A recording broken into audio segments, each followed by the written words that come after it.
The luncheon given by the Marquis de Bertan in honor of the opening of the hunting season was drawing to a close. At the long, brightly lit table, adorned with flowers and fruit, sat 11 hunters, 8 young ladies, and the local physician. The conversation turned to love, and at once the eternal debate flared up. Is it truly possible to love more than once in a lifetime, or does true love come only once? Examples were cited of those who had experienced but a single great passion, and of others capable of falling deeply and repeatedly in love. The men argued that passion, like an illness, could strike a person again and again, sometimes even fatally, if met with an insurmountable obstacle. The women, supporting their view more with poetry than with facts, insisted that true love came but once, like a lightning bolt. A heart once seared by such a feeling could never again kindle either a new passion or even the dream of it. The Marquis, a man whose life had known no shortage of romance, protested warmly. I maintain that one can love many times, and always with all one's heart. You cite those who have taken their own lives over unhappy love and treat that as proof of the impossibility of loving again. But I say, had they not committed that foolish act, depriving themselves of any chance of a relapse, they would have recovered and loved anew, and so on until their natural death. Lovers are like drunkards, he who has drunk will drink again, he who has loved will love again. It is all a matter of temperament. They chose the doctor, an old Parisian physician who had settled in the countryside, to act as arbiter. Asked for his opinion, he took no firm side. As the Marquis says, it depends on temperament. Personally, I knew of a passion that lasted unbroken for 55 years and ended only with death. The Marquise clapped her hands in delight. How charming! What bliss, to be loved so long! I can imagine how happy the one so loved must have been. The doctor, smiling faintly, clarified. You are not mistaken, madam, it was a man. You know him, Monsieur Chouquet, the village apothecary. And the woman who loved him, you have met her too, the old weaver of straw chairs who came to the chateau once a year. The ladies' faces, bright with admiration, shifted to expressions of distaste, for in their view, great love was suited only to refined and elegant natures. The doctor continued. 3 months ago I was summoned to that old woman's bedside, as she lay dying. She had arrived the day before in her caravan home, drawn by an old nag, accompanied by 2 enormous black dogs, her companions and guards. The cure was already with her.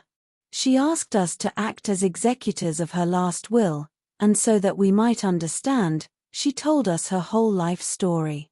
Her parents were chair weavers. From childhood she lived on the road, in the wagon, never having a fixed home.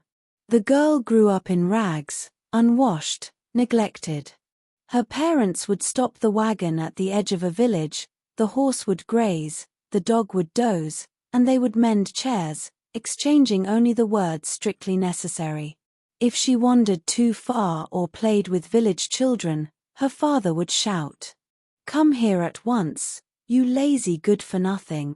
Those were the most affectionate words she ever heard. At the age of 11, being in these parts, she met behind the cemetery a small boy named Chouquet, weeping because someone had taken 2 sous from him.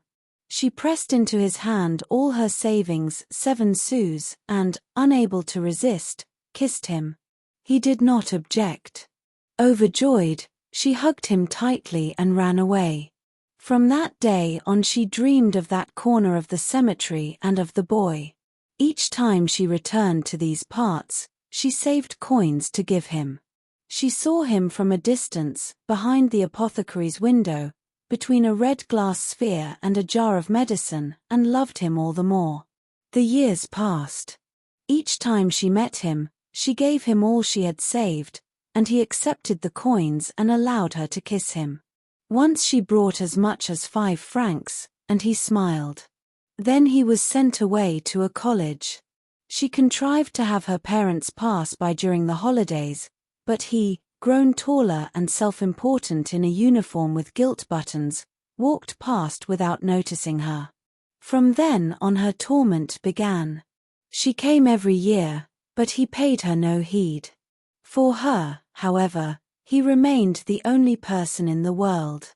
After her parents' death, she carried on their trade and acquired 2 fierce dogs. One day she saw him outside the pharmacy with a young wife. That same evening she threw herself into a pond, but a drunken reveler pulled her out and carried her to the pharmacy. Chuke, coming down in his dressing gown, tended to her, rubbed her warm, and said sternly, "You're mad. You mustn't do that." Those words made her happy for many years. He had spoken to her. And so, until the end of her life, she wove straw, thought of him, came each year to see him, bought medicines, and, as always, gave him money. If you want, I can also make a more atmospheric, stylistically refined version that reads like a period English short story while preserving the tone of Maupassant. That would make it perfect for an audiobook narration. Would you like me to prepare that? As I have already mentioned, that woman died this past spring. After telling me her sad story, she asked that I deliver to the one she had loved all her life, with boundless patience, all her savings.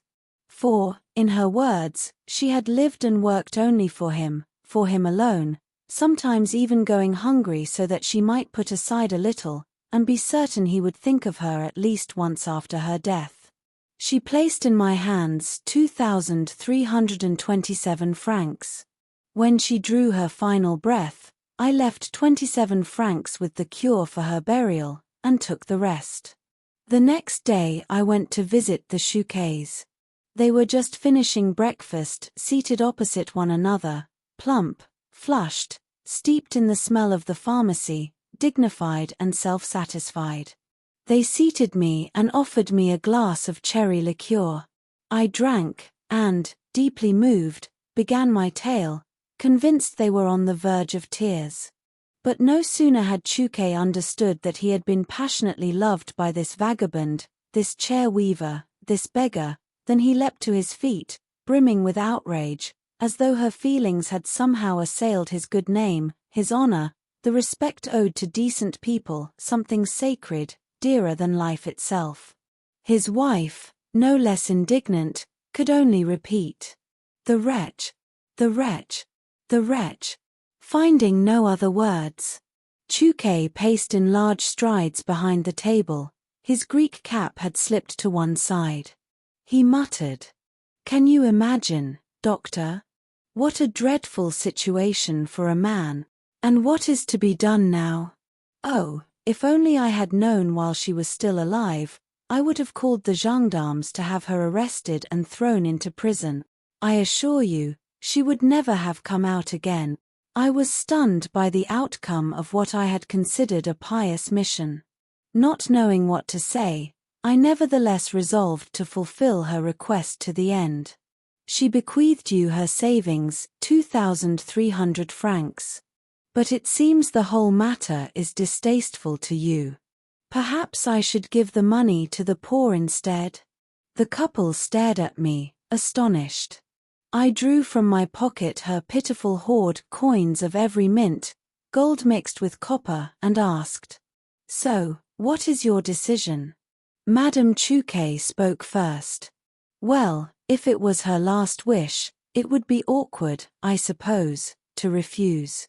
Her husband, slightly embarrassed, added, "In the end, we could use the money to buy something for the children." "As you wish," I replied curtly. "Since she entrusted it to you," he continued, "we'll find a way to put it to some good use." I handed over the money, bowed, and left. The next day Chuke came to me and, without preamble, said, "That woman left her wagon here. What do you plan to do with it?" "Nothing. Take it, if you like." "Excellent. I can make a garden shed out of it." He was about to leave when I called after him, There's still the old nag and the 2 dogs. Do you want them? Good heavens, no. What would I do with them? Dispose of them as you see fit, he said in surprise, even laughing a little. We shook hands. After all, it's better for a doctor and a pharmacist in the same village not to quarrel. I kept the dogs. The cure took the horse. He had a spacious yard, and the wagon still serves as Chouquet's garden shed to this day. With the money, he purchased 5 railway bonds. And that is the only great love I have ever encountered in my entire life. The doctor fell silent. The Marquise, her eyes brimming with tears, sighed softly. Yes, it is only women who truly know how to love.